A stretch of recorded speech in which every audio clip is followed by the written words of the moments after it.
Good afternoon, everyone. Welcome. I'm Laura Pike-Seeley, Program Manager for Knowledge Strategy at HKS, a global architecture and design firm. I'm your moderator today, and I'm glad you're here. Today's session is called From Content Sprawl to Competitive Advantage, a Knowledge Operations Roadmap. If that title sounds like something your organization is actively wrestling with, you're exactly where you need to be. CMS Wire consistently explores topics like this. I've personally been following their coverage for years. CMS Wire is where practitioners in digital experience, content strategy, and customer experience come for coverage that goes beyond the headlines. They focus on what's working, what's not, and what the people actually doing this work need to know. Today's roundtable is built on that same premise. No slide decks, no demos, just a direct conversation about a problem that a lot of organizations are sitting with right now. Here's the situation many teams are facing. Content is spread across a dozen different tools. Knowledge lives in wikis, shared drives, old CMS platforms, documentation systems, and wherever else it ended up over the years. As AI moves from pilot into production, what many organizations are finding is that their initiatives are stalling, not because the tools are bad, but because the content they depend on isn't structured, connected, or ready to scale. So today we're going to get into what it actually takes to fix that and what becomes possible once you do. We have a fantastic panel with us today. Nikki Ushendek is Associate Director of Legal Knowledge and Data Management at Eli Lilly and Company. Nikki oversees how knowledge is structured, governed, and made accessible across one of the most complex regulatory environments in any industry. She has a frontline view of what it takes to scale knowledge operations without losing control of quality. Doug Brook is Director of Technical Documentation and Localization at AMD. Doug manages documentation across a global product line that requires precision, version control, and consistency at serious scale. He understands what happens to content operations when they grow faster than the systems supporting them. And Will Chu is SVP of Client Engagement at Brightspot, today's presenting sponsor. Will works directly with enterprise organizations going through content platform consolidation and will share what that process looks like on the ground, including how organizations are measuring the results. A few quick notes before we get started. Do use the chat. We pay attention to it and love when the conversation keeps going in real time. We will run a couple of polls throughout. Take a few seconds to respond when they come up. Drop your questions in the Q&A tab anytime. We'll get to as many as we can. And check the resources tab. There's some useful reference material in there worth grabbing before you log off. Here's what we're discussing today. Topic one, why AI stalls without clean content and what the fix actually looks like. Topic 2, what platform consolidation does to the economics of knowledge operations. And topic 3, what becomes possible when content is centralized and automation can do its job. So let's get into that first topic. A lot of organizations chasing AI ROI are solving the wrong problem. The investment goes into models, tools, and infrastructure, while the real blocker sits one layer below, the content itself. Fragmented, ungoverned content doesn't just slow AI down, it becomes a serious barrier to scale. There's a foundational fix that most teams skip, and we want to talk about what that actually looks like. So Nikki, at Eli Lilly, you manage knowledge across one of the most regulated environments out there. When your team started looking seriously at AI use cases, what did you find when you looked at your content foundation, and what had to change before AI could actually be useful?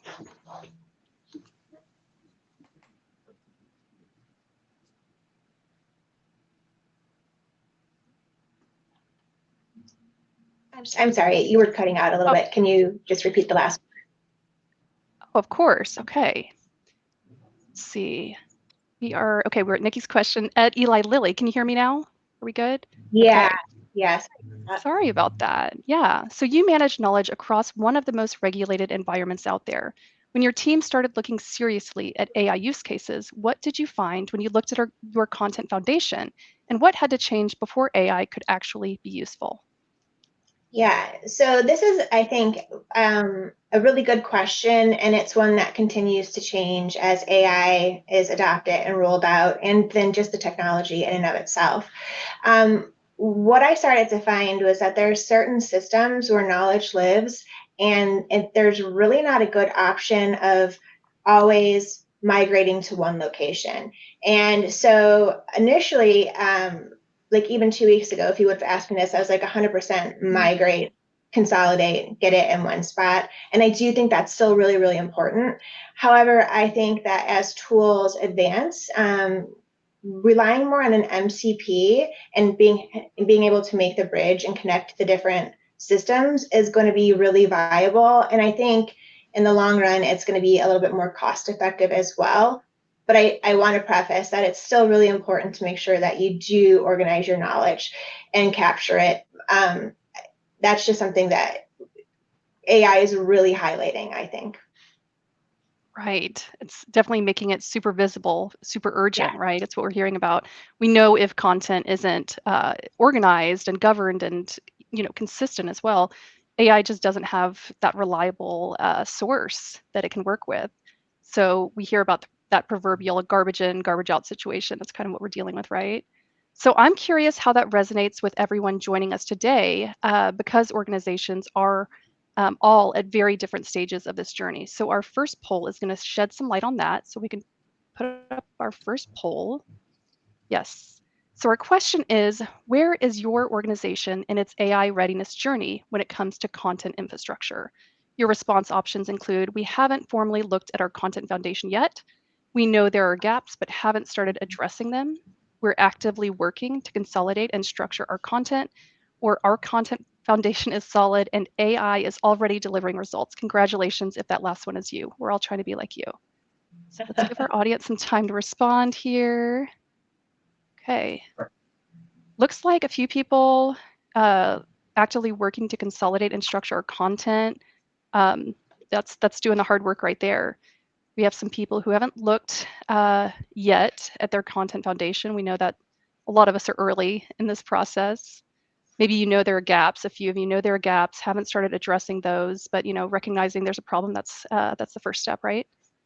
Just a couple, yeah, just one vote for they're already in the clear. They've got their success story. So congratulations again to that person. I think that's our poll. Will you work with organizations at all different stages of this journey? So looking at these results, did that feel representative of what you are seeing? Yeah, absolutely. I think as Nikki even mentioned earlier about how the space is constantly evolving. So even if you think you've, really matured and achieved it, it's going to constantly evolve. And, your content is not static. Maybe it was yesterday's content, but you're going to have new throughput, new flows, new topics, new content that you're going to continually put through the frameworks and the processes you've established. So it's great that folks are starting to explore that and really establishing, the infrastructure and the frameworks. Yeah, it definitely helps with resilience as our content shifts and change and those needs evolve. It seems that regardless of where organizations are on this journey, the same underlying issues are there, the operational friction. So Doug, let me bring you in here. Technical documentation at AMD spans products, geographies, and languages. From where you sit, what does unstructured or scattered content actually cost an organization before AI even enters the conversation? I think that there are costs both in the customer experience as well as internal cost of maintenance and upkeep. For the customer experience, I think one of the main costs there, and this is even before you get into AI, as you say, if you've got documentation scattered across 5 or 8 different platforms for your various product lines or whatnot, it's harder for customers of your company to know where they need to go to get the information in the first place. Mm-hmm. We actually experienced that, and a couple of years ago, we completed a consolidation from numerous doc platforms down to primarily one. And it was a years-long process, and there was a tremendous amount of work that went into it. But it has paid dividends already in terms of it simplifying where people get in the door, as well as internally our ability to simply maintain one platform as opposed to many, have much more consistent standards, templates, and whatnot. And somebody in the Q&A had asked about taxonomy. I'd say even before getting into AI, having a taxonomy there where we can have everything relatively easily findable, compartmentable, more easily controlled for secure access dynamically across many product areas. All of that is highly beneficial and saves a lot of time and effort when things are consolidated into a single platform. Now, it's getting true that I'll extend that and say that AI is going to be able to reach more and more platforms, of course, as opposed to it needing it to be in one place. But I would say that there are probably certain advantages in it being in one place. It's easier to avoid redundancy across your library, which can make it harder for AI to interact and to find the right answers. But also, I think internally, having to maintain, one MCP, for example, as opposed to across multiple platforms is just easier. So I'd say at a high level, that's probably the cost assessment I would do. Yes, and I noticed that question about taxonomy well, and just thinking about the importance of definitions and data governance and our relationship between our terms. I do think that's important, and probably even more so now. And Doug, everything you described probably hits home for a lot of us, myself included. It really shows the cost of operating in that kind of environment when content is scattered across systems. When it's structured and when it's not structured, really, it creates friction everywhere, finding it, trusting it, reusing it. And Will, you see this play out across a broad client base. What is the most common problem Brightspot finds when an enterprise says their AI initiative is not delivering? And how early in the process does it show up? Yeah, thanks for the question. Common kind of challenges I think folks have is really just duplication of content and really finding the true source, and then establishing kind of the frameworks to clean, to have that clean room, so to speak, right? And in terms of how early in the process does it show up, it's kind of across the life cycle, right? From your content operations, you'll see it much sooner as you're creating it, and then there's kind of a cascading effect as users are trying to consume that content via AI. You're getting feedback about, is it relevant? Did it help them, et cetera. So I think as you go down the value chain, you'll start to see kind of the impacts and can start to show up. Okay, so we're hearing what tends to go wrong and when organizations start to feel it, but they're often feeling it throughout. So that sounds like a pretty consistent pattern when teams realize that their content foundation isn't where it needs to be. Things just cascade. For teams that are just starting to recognize this, Nikki, they know their content is fragmented but don't know where to begin. What was the first move for you that actually made a difference for your team?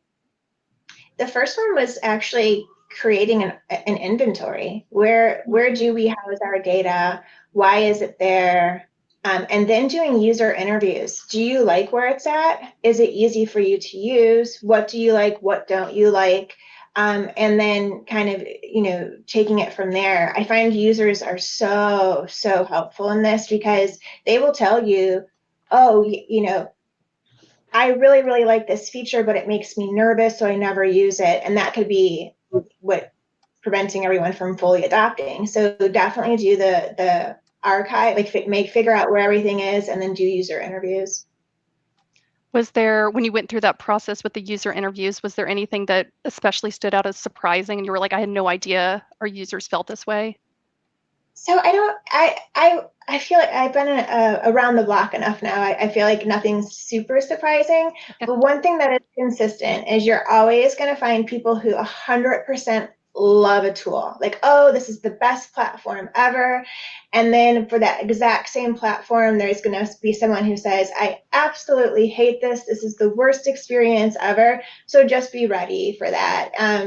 Much like making plans with 10 people, it's really hard to get a company to, be very pleased with every aspect of any sort of content management. That's so well said. I mean, people approach knowledge seeking and other things with totally different brains, and we shouldn't be surprised that they have different experiences with the tools that we have to share. But what's really coming through clearly is that many of the challenges organizations are running into with AI actually trace back to the condition of the content underneath it. And that's a useful reframe for anyone here who's been asked to get more out of AI while that content underneath is still a work in progress. I'm going to take a look at some questions coming in. We have one about, let's see, let me expand this one. Yeah, well, this reminds me of something, Nikki, you were just talking about. Jenny asks, what are some current best practices in the AI era for user testing of content? So thinking about user testing, user interviews, whether that's card sorts, whether it's A/B, with the goal of ensuring accurate delivery of info that meets users, customers, POV, and needs. Do you have any thoughts on that? I think it's going to depend on each group. So I think really start small. Find a small group who is eager to try AI. If you have someone who's resistant, it's gonna be a very difficult experience. And then try to find individualized use cases for them. Like what is something they think AI could do to help them, and then build out the use case from there. I think everyone's going to have their own unique set of needs, and it's really important to get that before you spend a lot of time moving in one direction and then finding out that was never even an issue in the first place. Amazing. Thank you. We had another question that was pre-submitted. It was a question from a director of content operations at a media company who says, quote, "We've been told our AI initiative is on hold until we fix our content infrastructure, but no one can tell us what fixed actually means. How do you define good enough to move forward?" So really, what does a practical baseline look like? Not perfect, but usable enough to proceed. Nikki, do you have any thoughts on that as well? Yeah, I am a perfectionist. So if I wait it for something to be perfect, I will never get started. And I think that most people will fall into that category because they want to have like the most perfect, amazing thing delivered, and everyone cheers for them. And that you'll never get started. You'll also never finish if that's the case. Putting AI on hold until your content is ready, you have to have a huge buy-in from everyone to commit to getting that content ready. So I think that you shouldn't put it on hold, but I think you should be very strategic. And again, start small and see, find a good use case and see what it took to get that content ready, and then do it in chunks. If you try to do it all at once, it'll be a completely different ecosystem by the time you're rolling out AI. Yeah, it sounds like perfection is the enemy of progress here, right? Will, I'd love for you to build on that from what you're seeing across clients. Yeah, thanks for that. I really do echo a lot of what Nikki had said. I think one of the big things that we see is, really going through kind of a best practice transformation process where you're really understanding the as is, so the inventory, where your content is. And actually, it's surprising to me that folks, within the organization may think that content is organized or created a particular way, but when you're actually doing those discoveries and you're talking through with those content managers and even the consumers of that content, it's actually completely different. It's really establishing and understanding your as is so that you can then define a to be. And, it's not boil the ocean. It's, find folks who are, increasingly proficient with AI and it's used in their day-to-day operations. And then, help those folks be kind of your early adopters and finding kind of critical use cases that are beneficial across, right, your supply chain, your value chain, whether it's content operations and creation or even the consumption, because you will need kind of folks across that life cycle. Yeah, it sounds like intentional piloting can really make a difference. Thank you for that. We're actually going to move on to our next topic, how platform consolidation changes the economics of knowledge operations. Once an organization decides to get serious about content infrastructure, the next decision is both strategic and political: consolidate onto one platform or keep managing the patchwork. The case for consolidation is strong, but getting there is rarely simple. Let's talk about what the transition actually involves and how you know if it worked. Doug, over to you. AMD runs documentation across a massive product surface area in multiple languages. What did the internal case for consolidation look like, and what were the hardest objections to get past? So we were in a bit of an interesting situation, actually. So originally, my organization was part of Xilinx, which got acquired by AMD about 4 years ago. And we had already developed a next generation content delivery platform. And when we became part of AMD, we were simply starting to talk to the various doc teams across the organization, sharing ideas, strengths, needs, and all of that. And it quickly became apparent that there were these numerous platforms around, and a lot of teams didn't really have the time for upkeep or evolving them. And so it actually just worked by consensus. And what happened was we basically said, we have this platform here that seems to address a lot of the needs for a lot of the organizations. Who wants in so many words? And it was a no-brainer for most of the orgs to get on board with it. And so we started mapping out. Now, interestingly enough, we have a couple of areas that still are not in this single unified platform to this day. And the reasons for that are we try to make sure that the content is meeting users where they are. So we still have a couple of platforms out there that are focused on content primarily living in GitHub or Read the Docs, what have you. Though we do try to index them into our primary platforms so that it's still a single front door to get to things, even if they live in multiple places.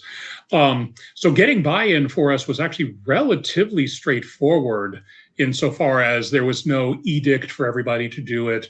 It was something that people had the opportunity to opt in on based on the merits of it. I know that, a lot of people out there might be, we should be so lucky. And yeah, this was a fortunate situation. Though I would say that once you get into it, the merits will hold up, so they're important to have. A lot of it just ends up being financial negotiation, I have found, and negotiating the time for the people in those scattered groups to be able to give you the quantity and quality of information you need to be able to centralize, whether it's taxonomy needs, whether it's similar formatting. And the biggest obstacle we ever ran into was quite simply a lot of assumptions being made of, oh, well, they handle that the same way they do. And it turned out. So that's probably the high level of that. Man, my favorite part was hearing that no-brainer for a lot of teams. That must have been awesome. I did see a question that I think, oh, am I frozen? Am I there? Can y'all hear me? You're good. Good, awesome, okay.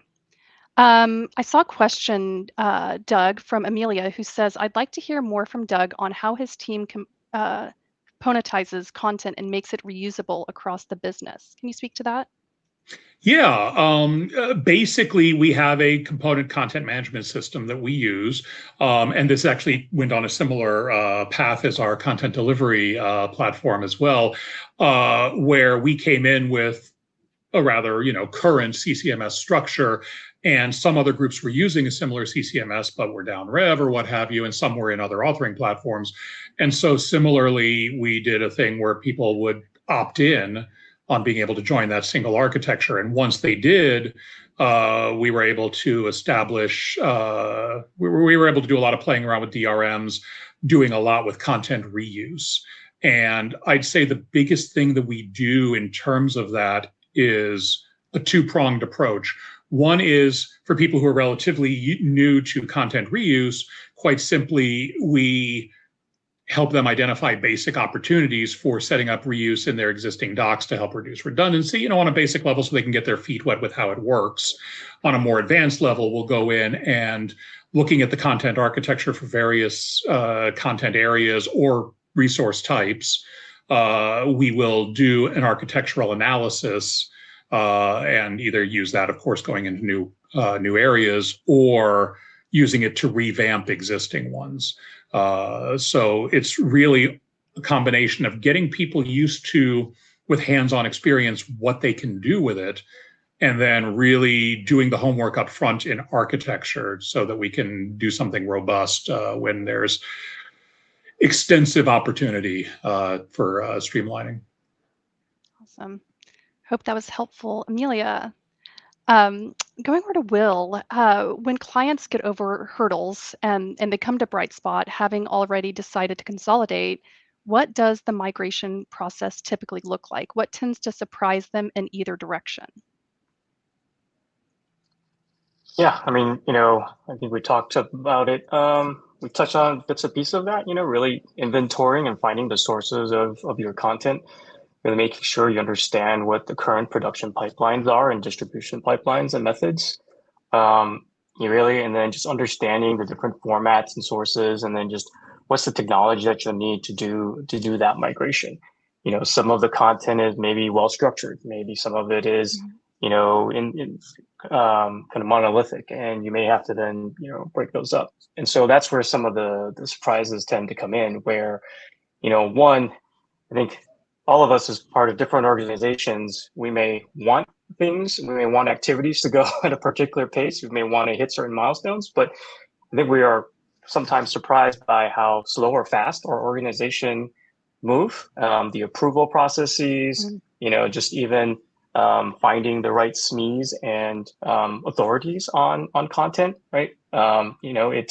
It's not like you have a catalog or a database somewhere all the time and it's up to date, right? There's a lot of kind of interviews and discussions, and it's very much networking. You're talking to one person who says, oh, maybe it's crowd, kind of village knowledge, and you have to then talk to a bunch of other folks to really understand that. So it does take more time than you think.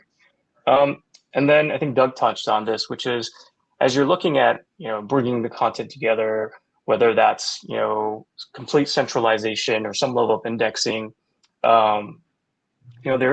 you do have to spend time thinking about the content restructuring, whether that's for reuse, whether that's for applying and augmenting taxonomy and tags, because you have a different access control, and really be thoughtful about that process, because last thing you want to do is just regurgitate or move as is what you currently have, because maybe that's not the current authority. Maybe there are updates, and you need to then establish those frameworks for cleaning the content and having a repeatable process, right? Because that content today is what you have, but you will have much more content flowing through the pipeline, and you do need to establish those pipelines.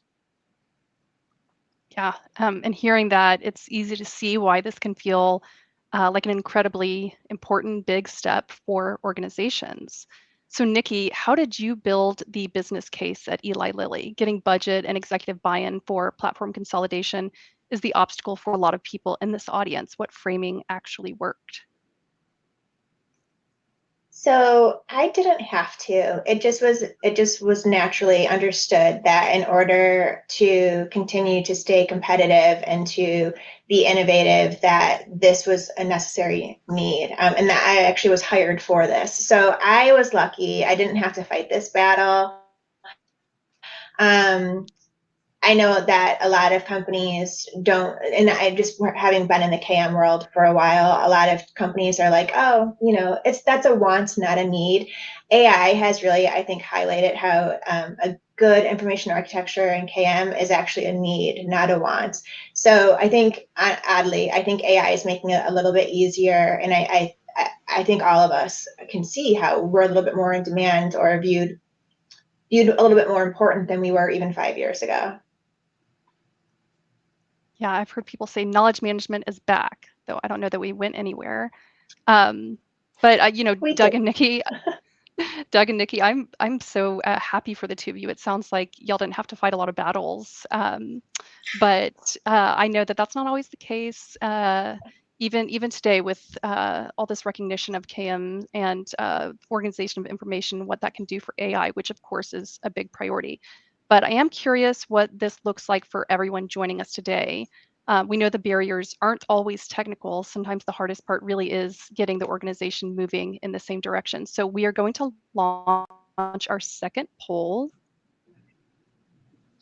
Our question is, what is the biggest barrier to consolidating your content operations onto a single platform? Is it getting executive buy-in and budget? The complexity of migrating existing content and systems?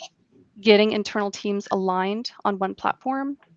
Or we are still figuring out which platform is the right fit? Let's see, well, sounds like everyone is doing good with their, somebody has it's working to get executive buy-in, but it seems like getting internal teams aligned is a big one. And we know that consensus sounds simple until you think about all these different teams and all these different priorities and often different types of content, right? It's pretty, equal with complexity of migrating existing content and systems. We know there's a lot of sprawl that increases that complexity. And we have some folks who are, looking for that platform that is the right fit for them.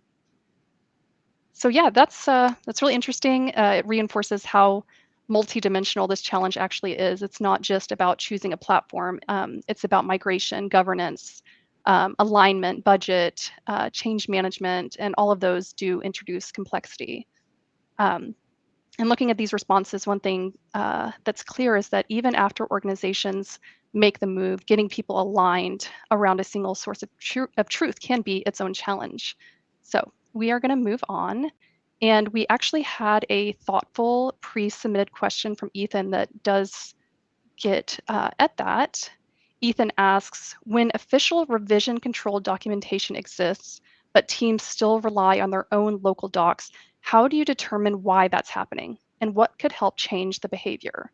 And after moving everything to a single platform, what actually drives adoption? How do you tell whether people are using the official source instead of their shadow workarounds? Doug, can we start with you from the documentation and workflow side? I feel like you might see this play out in practice. Yeah. Absolutely. And it ties into, I was going to say that when you commented we didn't necessarily have too many battles we had to fight, my blood pressure laughed. It's just different kinds of battles. Something different. Okay.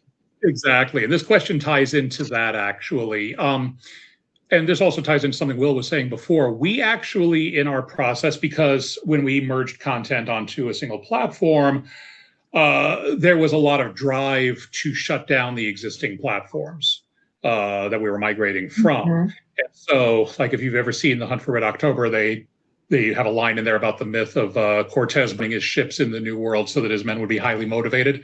It was kind of that moment.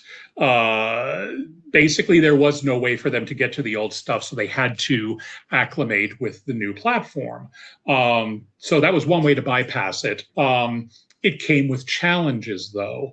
And I think this is really the chicken or the egg. How much do you perfect everything before you move it over, or do you move it over to get into the new platform and then keep evolving there? For various business pressures of timing, because of shutting down platforms and other things, we opted to go ahead and dive in hard and quickly onto the new platforms and then continue to evolve the content once it was there, as opposed to holding ourselves up on the technology waiting for the content. It was the right answer for us with consequences. It's not a perfect answer. Your mileage may vary. So we didn't really face people still going rogue per se, but we had our own flavor of that. For example, on our new platform, one of the big benefits for a lot of these orgs was being able to have HTML output on there in addition to PDF, living in parallel, instantaneous. And a lot of them were resistant to the HTML for reasons of being, adhering to the book paradigm and, oh my God, my page numbers are gone, that kind of a thing. And so getting people after the fact to buy into and get going with a lot of the new technology advantages was actually where we had the challenge. So it's kind of a different nuance of what the original question was asking about. It wasn't just using older content, but it was not taking advantage of the new stuff. And it was a long slog, and ultimately kind of like the question that I saw in there about doing a content audit or inventory and how you can sell the need for that. With all of these things, it's really just a matter of identifying what are the benefits of having it and being able to show that and show the risk of not doing it. If we don't do it, this is the consequence. This is where we're going to be stuck. Same thing with these kind of technology things we faced. So that essentially. Thank you. Nikki, what about your perspective, just thinking about adoption and behavior change? Yeah, change management is, I think, one of the trickiest things, because I'm of the group that enjoys change because I look at it as a learning opportunity. However, I recognize a lot of people feel threatened, feel uncomfortable. It's just tiring, right? And especially when you've had a lot of change. So I think being mindful of that, trying to get buy-in, trying to show people like this is how it's going to make your life easier. And then being really kind with them, because no one wants to have a really their career, they're set, they're doing well, and then all of a sudden everything changes and people are snippy. Like I find if kindness goes really far. And also a lot of times too, when people have genuine like feedback of like, this is why it's not working for me, it's something that you should really pay attention to and try to fix, because oftentimes it is really good, important feedback. So I think just being open, and my favorite thing to tell people is like, you're not going to hurt my feelings if you have complaints about this. Like, it's an opportunity for me to fix it. If I don't know about it, I'm never going to fix it. So just being open and understanding that even in the perfect world, there's going to be ways to do little bits of improvement. It's iteration. Like iteration, you're going to get better each time, and you need that feedback.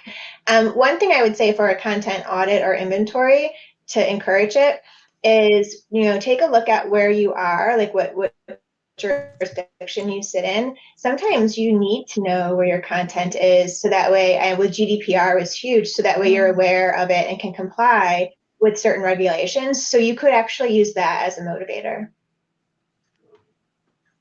Oh, that's excellent. Something you said reminded me of something a consultant told me once, which is that people aren't necessarily lazy. They are conserving energy, and those are different things. And I know that building that trust and having that listening, two-way dialogue with people is huge. And overall, hearing all of this, it's a good reminder that consolidation and adoption aren't necessarily the same thing. Moving content into one place is one challenge, and changing behavior is another. So Will, we've spent a lot of time talking about the effort involved in consolidation. I'd love to shift to outcomes for a moment. For organizations that have completed the shift to a unified platform, what does the return look like, and over what time frame do they typically start seeing it? Yeah, thanks for the question. I think it's really just, how big of a transformation are you going with? Are you doing a initial MVP pilot adoption, right? In those cases, then you're getting almost immediate feedback because maybe those pilot groups are with you in the process and you're very close, to the rollout, and you're seeing both from the content creation and then through to the distribution and consumption. So you're able to measure quickly the results of that. But if it's a larger cohort or it's a larger content group, then as the content or as the change is cascading, then it may take a little bit longer for you to then gather all the signals kind of across the systems or across the people. But you'll start to anecdotally hear from folks like, oh, this is a lot easier than it was in the past. It's much more streamlined. I can produce more content. I can get to other things in my day, right? Or hey, this really helped me solve a technical case that came in from one of our customers, and then having having that traceability and tracking what's been helpful, right, and establishing that traceability and tracking will then help you to measure and see the results that come in. That's really helpful. That starts to make the value a lot more concrete for us. And we do have a question that was submitted that builds on that. They asked, what metrics should we be tracking to show leadership that platform consolidation is worth the investment? We have a hard time connecting content operations work to business outcomes. Will, can we stay with you on that? What are you seeing in terms of metrics that actually resonate? Yeah, sure. I think if you think about the value chain, right, across, operations, content quality, productivity, and business outcomes, right? I'll start with the first one around operations, right? It's, what's the time from idea to publish? Like I said earlier, right? Things seem to go faster. I can get more done with my day. Or even, you probably have a lot of duplicate content kind of across the organization. Now that you've consolidated, you've augmented, then you're reducing those content stores, and then the other parts of it are around, what manual steps are you eliminating? What types of efficiencies are you generating, right? And then in terms of content quality, there was a taxonomy question earlier, and Doug talked about access control. And so really, making sure that that's applied and you're then measuring, right? Are people accessing the right content at the right time as they need it? And then, I think as I talked about before, your content is not static. You're continuing to have a pipeline and flow. So is your content fresh? Is it continuing to be fresh? Is it, renewed, et cetera? Are you augmenting what works and taking down what doesn't work, or repurposing content, right? Depending on the signals that you're seeing. And then, in terms of, productivity and consumption, right? It's your typical NPS and CSAT scores, and really seeing kind of the history of that, and as you trend that data. And then lastly, around, business outcomes, right? It's if you're consolidating content stores, you're changing the tech stack. Well, it's your total cost of ownership, your spend on whether it's cloud services or licenses for different systems out there. And then lastly around that is, headcount, not so much that it's a reduction, it's, repurposing folks along your value chain so that you can develop new product ideation or create more helpful content for your customers, or, keep the content continually fresh, right? So that it's helpful for case agents, it's helpful for, self-service for your customers, and kind of you have cascading effects there. So I think those things kind of across the value chain, those are the areas that I would look at. Awesome. What's coming through here is that all of this isn't just a technology conversation, it's an organizational one. You've got the business case, the migration complexity, the competing priorities, and layered on top of that, AI has raised the stakes, right? There's a lot of pressure from leadership to get this right. And I think a lot of people here are probably in that spot where the path forward feels clear, but getting the organization to move can be the hard part. And if anyone's navigated that and wants to share in the chat, we'd love to hear that. I do want to bring in one other question that I think a lot of people can relate to. This one says, we're running content across 4 different platforms across 3 different teams. We know we need to consolidate, but the migration feels like a massive lift. Where do you actually start? Doug, do you have any thoughts on that? I feel like it ties a little bit to our content inventory question as well. Yes, and hopefully you can hear me. I think my system froze for a moment there. But yes, as far as where to start, I think that, it's already been alluded to a little bit, a needs analysis. What does everybody ultimately want it to be? One of the things that I think really limits these things is, in essence, trying to just do the next step. When you're doing something this fundamentally huge, I think that what's advantageous is to try to really picture where you want to get, regardless of where you are today, and then try to connect the dots. Draw the lines from where you are to where you really want to get to. It's a lot more freeing. It's a lot less limiting. Don't anchor yourself based on, oh, this is the technology I have today. Really, really get that big picture and then get consensus on it amongst the stakeholders, and then start to figure out how to build it. It's really kind of like doing any software development process. It's, determine what your requirements are, do your various experience analyses, and then start the negotiation. Awesome, thank you. Will, do you want to build on that from the implementation side? Yeah, I think, getting kind of champions within the organization, right? Both your peers and colleagues, but also from the leadership team. Oftentimes when it is kind of coming from the leadership, right, it's built into the OKRs and the program initiatives for the year. So you're not really convincing them, because I think there is just a broad understanding, acknowledgement that, there is that maturity that needs to happen, and good leaders will see that, and hopefully that can be a part of it. But if not, I think Doug shared a really good kind of roadmap to really build consensus and drive momentum. Great insights. I want to move on to our final topic. I'm really excited about this one. Operationalizing knowledge at scale.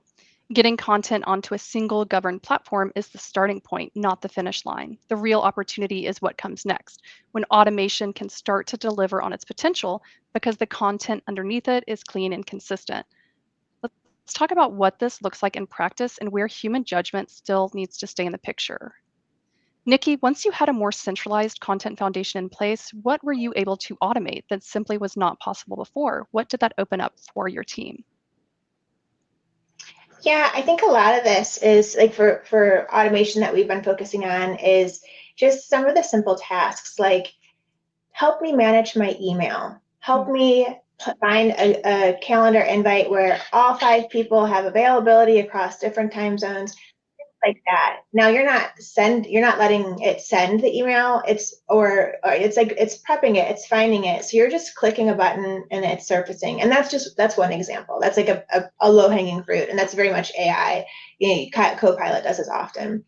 I think keeping human in the loop is so important.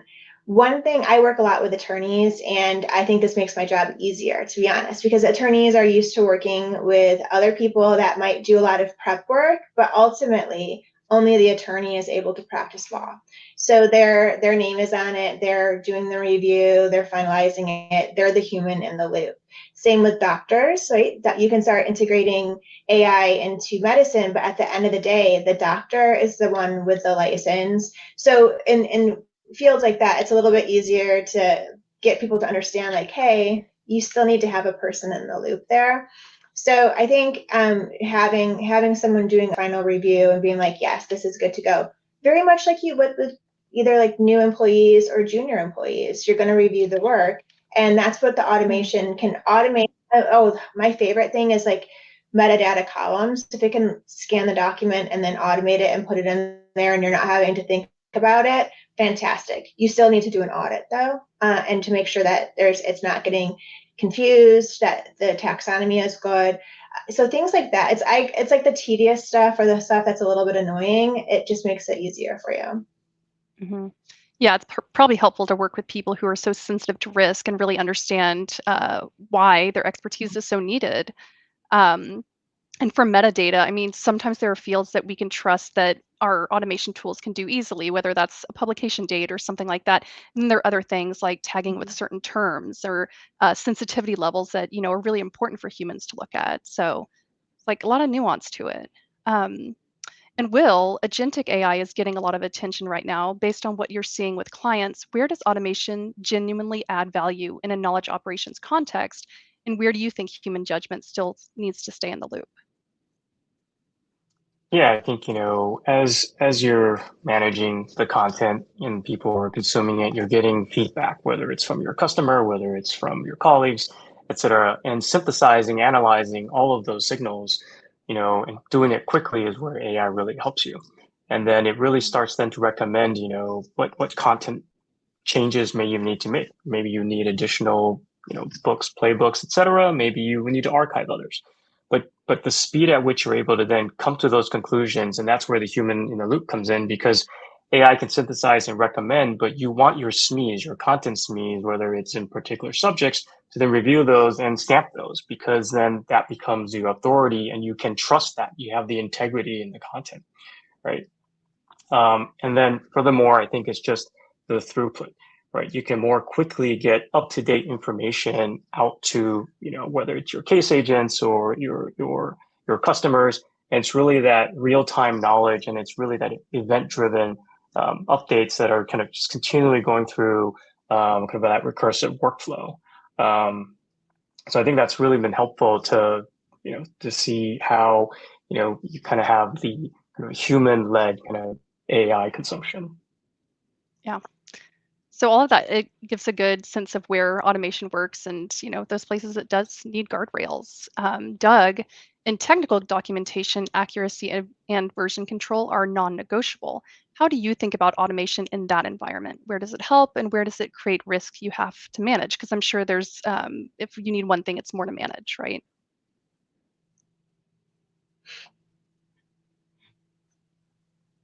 Let's see if we have Doug.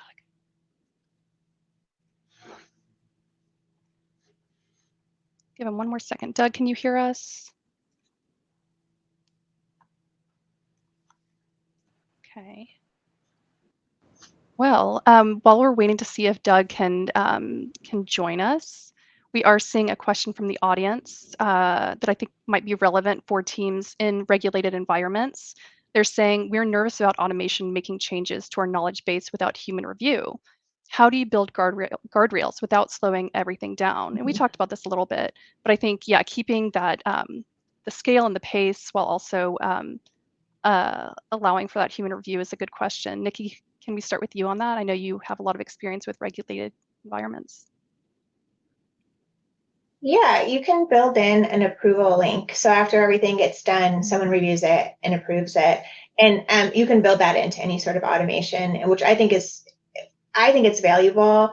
I sometimes think I'm a control freak, because even if it wasn't a regulated industry, I would want that, especially if your name's being attached to it. So you can have that as part of the automation flow. The automation runs, someone's notified, they can then go review it and sign off on it. And that way, if there is a mistake that occurs, it can be corrected, and then they can make the adjustments and then finish the flow, like the automation. So there's ways to build it into it. And also, if it's a little less important, you can still do monthly reviews or weekly reviews and just audit the content. Yeah. Are you seeing a difference in the kind of groups within your organization, people who are maybe more senior versus more junior, and how they're kind of thinking about AI, thinking about human judgment? Yeah, I think you can't really, it's people who I think are going to be 100% on board are sometimes very resistant, and other people who I think are going to be resistant are on board. So I think AI is like this weird inflection where it's kind of changing the rules, and not just in, how work happens, but also who is open to adopting it. You'll always hear this story of, especially in legal, of I don't remember which LLM was used, but an attorney helped, or he used AI to help create a legal brief, filed it, and then it ended up turning out that a lot of the citations were hallucinations. They weren't real cases, even though it had a citation, it just was fake. So people see that, they hear that, and then they think, oh, I don't want to automate that. Like, look at this guy, could have lost his license. And so building in the checks and balances is important, and getting people's buy-in and comfort and trust. And much like anytime you have trust, you have to actively maintain it. It's not a one and done. So having, systems in place to do reviews, do audits, fine-tuning should be happening on a regular basis. Will, do you have any thoughts about that as you're working with clients, having conversation about AI and trust? Yeah, I think, it's really applying it kind of where it matters, so to speak. You've done your as is, you understand your processes, and it's not applying AI everywhere. It's looking at, your critical path and what is necessary, and really trying to streamline those areas and building a roadmap of that adoption. And maybe it's not a big bang and all at once across your workflow, right? Maybe it's at certain stages and steps, and as you learn, because the space is evolving, and what you know today and your strategy and approaches, it may change as you learn and as the industry itself changes and the tools change. Absolutely. Doug, good to have you back. Can you hear us? Yes, sorry about that. He wasn't having a fun time. He decided to bail on us. Doug, I had asked a question into the ether, so I'll ask you now. We're talking about AI, we're talking about trust and automation, human review. Mm-hmm. So my question to you was, in technical documentation, accuracy and version control are non-negotiable. How do you think about automation in that environment? Where does it help, and where does it create risk that you have to manage? I think the main place it helps is in identifying areas where there's a lot of redundant task or heavy manual task that can be automated, that can simply be done so that, as has been said earlier, we can focus on the higher quality, heavy lift stuff that only we can do. But I believe that human oversight is essential. There needs to be a review process. There needs to be a verification process, just to make sure that AI is handling everything that it should accurately. I don't think we are at a point yet where we can say that AI can agentically take care of the entire process for us front to back without any oversight. Just like I don't think we have any tech writer out there who can go through and put something out there without having there be a technical review and approval process. I think the same is true for AI. And that trickles down into how the functional workflow internally is established as well. It's interesting because I think a lot of these questions really boil down to treating AI the same way we treat humans, even if we're trying to get AI to do a lot of things so that humans don't have to. There's still oversight that we have with people. There's oversight we have with our online people.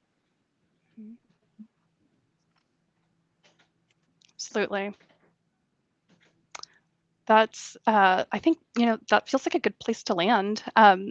Gives me a lot to think about. I do want to take a minute to recap. A consistent thread across this discussion is that competitive advantage isn't coming from AI alone. It's coming from how well organizations manage and operationalize their knowledge. That means doing the hard work of getting content into a place where it can be trusted, reused, and scaled. It means focusing on the foundational work first, getting content into one place, putting governance around it, and making it possible for everything downstream to actually function. AI, automation, search, self-service, all of it depends on that foundation being solid. A few things worth taking back to your team. If your AI is not delivering, start by looking at the content. That is all too often where the problem is. AI can only be as useful as the content it can reliably work with. Platform consolidation has a real measurable business case. The 30% operational cost reduction we referenced is not a projection, it is what customers have actually seen. Automation works when the foundation is right, and being deliberate about where humans stay in the loop is part of getting it right. Thank you to Nikki Ushendek, Doug Brook, and Will Chu for truly useful insights. You brought real experience to this, and we are so grateful. And thank you to Brightspot for sponsoring today. If anything from this conversation has you thinking about what a more unified content platform could mean for your organization, they are worth a conversation. Brightspot has been working with enterprise teams on exactly these challenges since 2008, and the work they do with organizations across industries gives them a broad perspective on what works and what organizations are navigating right now. If you're not already connected with CMS Wire, this is a good time to fix that. They publish daily on digital experience, content strategy, and the technology behind it all. You can find their upcoming event calendar and sign up at cmswire.com. Thanks, everyone. We'll see you next time.